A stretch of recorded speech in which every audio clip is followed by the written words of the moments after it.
boy. He's a little bongy boy.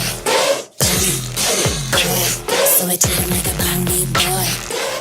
It's like clubbing in Freddy Krueger. Every chord that comes in on top of it is just like the scary psycho chord, or like the stab synths are there. And just like, you are gonna die. Oil of every pearl's on insides. Oil of every pearl's on insides. Oil of every pearl's on insides. Oil of every pearl's on insides. Oil of every pearl's on insides. I love every person inside. I love every person inside.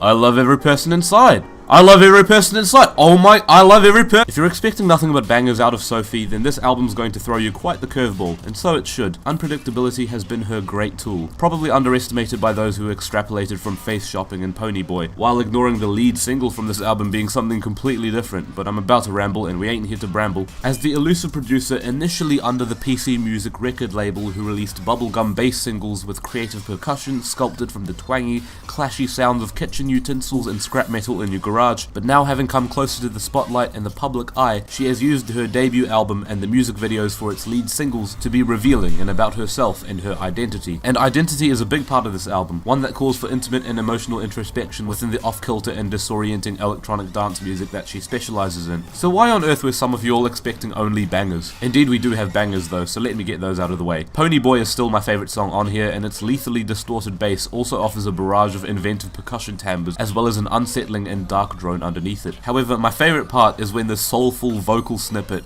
just seeps in. It balances all the chaos out and makes sure the song is more than just formless, raunchy noise. I mean, even without that vocal, it'd still slap. She is just a pony. That's just a pony.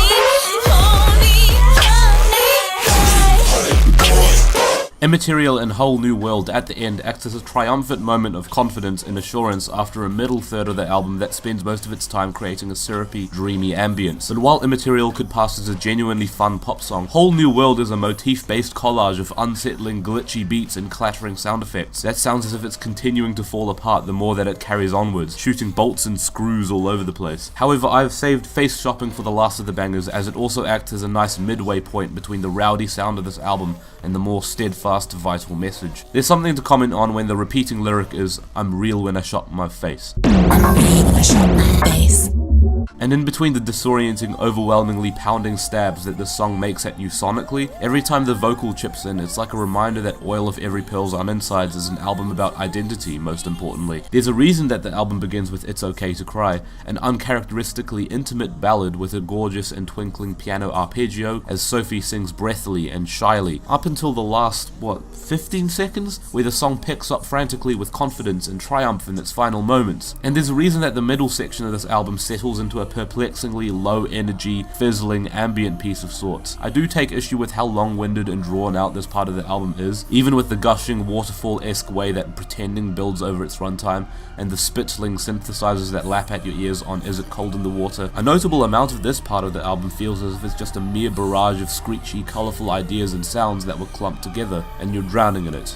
Uncomfortably. In fairness, the album does achieve its intended effect once it hits the catchier and immediate Immaterial. It does feel rewarding and like you're finally being able to breathe after so many minutes of closing yourself off. I just wish the overall flow of the album wasn't so thrown off by such a meandering middle section. Color me unsurprised that Sophie's album isn't everyone's cup of tea, but admirably it's creative, it's catchy, and ambitious in a whole bunch of new ways. Whole new ways. It shoots down concerns of the album just being all robot fart raves. Its message is a vital one of self-acceptance and comfort with your identity, and especially being a trans musician, Sophie unraveling this through her music is surely something that is to resonate with lots of people, and perhaps that is what I'm most glad about. 6 out of 10.